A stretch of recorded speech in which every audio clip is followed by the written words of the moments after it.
Hari Minggu kegiatan yang biasa dilakukan oleh masyarakat ya tentunya bersifat rekreatif, entah itu mengunjungi tempat-tempat wisata maupun menikmati kuliner ya.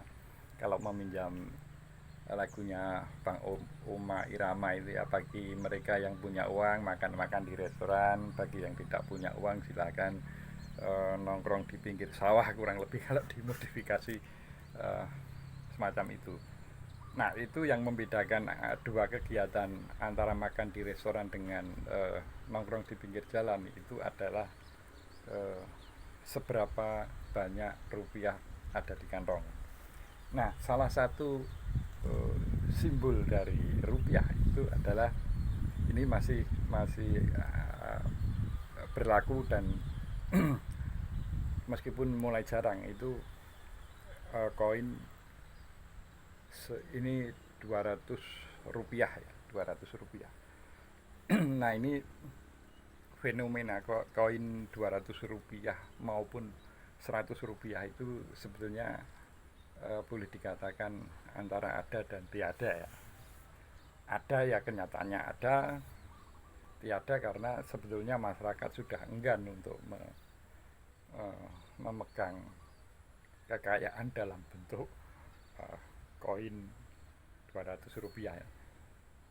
Ya karena salah satu fungsi uang kan penimbun kekayaan, kemudian sebagai medium of exchange atau alat tukar menukar ya, dan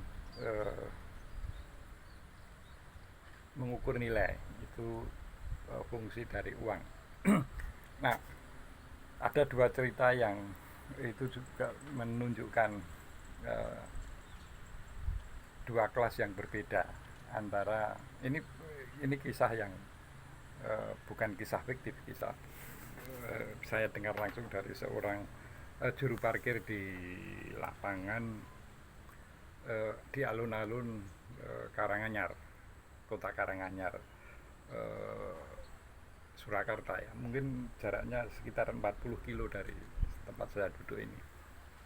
Nah, juru parkir ini merasa jengkel atau barangkali mungkin juga tersinggung karena setelah dia membantu mengeluarkan mobil parkir yang mau pulang, kemudian setelah selesai kemudian tukang parkir itu menerima sejumlah, ya mungkin sesuai dengan ketentuan di situ, tarif parkir di situ, hanya bentuknya adalah atau wujudnya adalah pecahan-pecahan koin, padahal itu tidak 200 rupiah tapi 500-an rupiah. Itu eh, tukang parkir itu merasa tersinggung sehingga setelah menerima uang itu langsung dibanting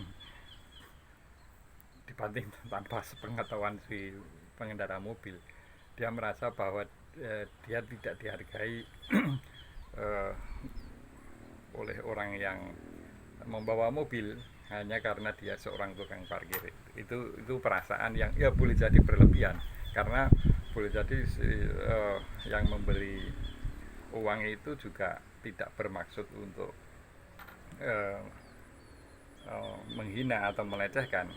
Nah, ini hanya sekedar menggambarkan bahwa masyarakat sudah mulai enggan untuk menimbun menimbun kekayaan dalam bentuk koin ya, apalagi 200 rupiah.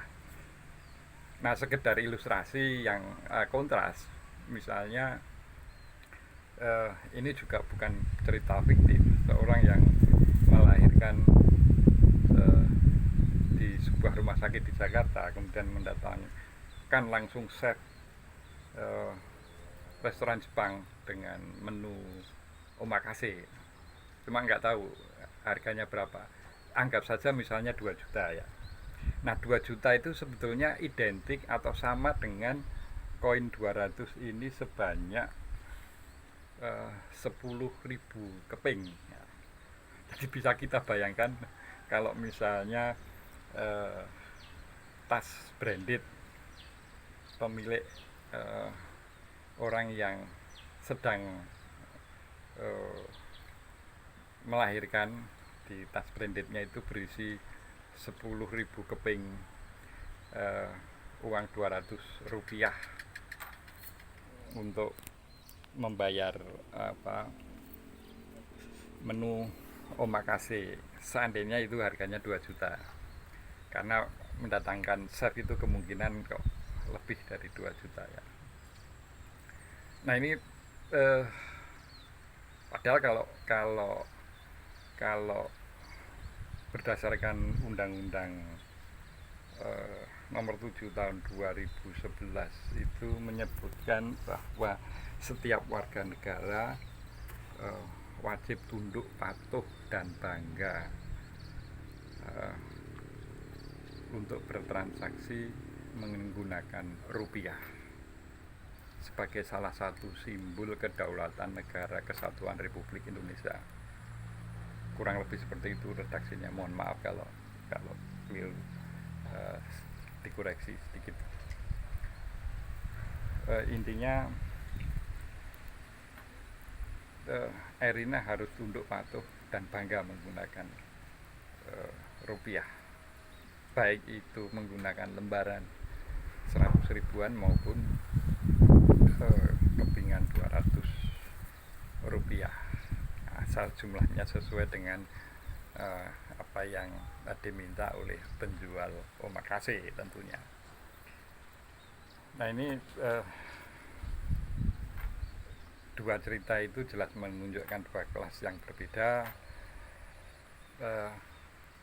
Yang kalau dari sisi makro itu bisa dideteksi lewat indeks ini, bisa dideteksi lewat material power index. Itu semua menunjukkan kesenjangan antara dua kelas tukang parkir dengan seorang yang melahirkan dan menyantap menu omakase.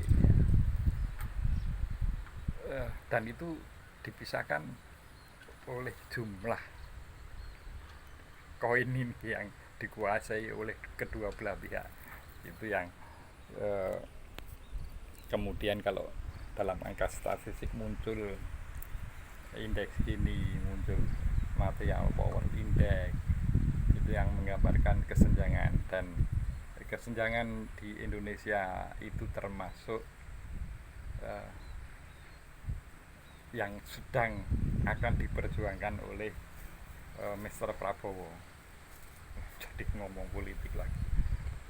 Tidak, ini bukan ngomong politik, tapi ya memang tekad Mr. Prabowo untuk memperjuangkan orang-orang seperti tukang parkir di Karanganyar tadi ya.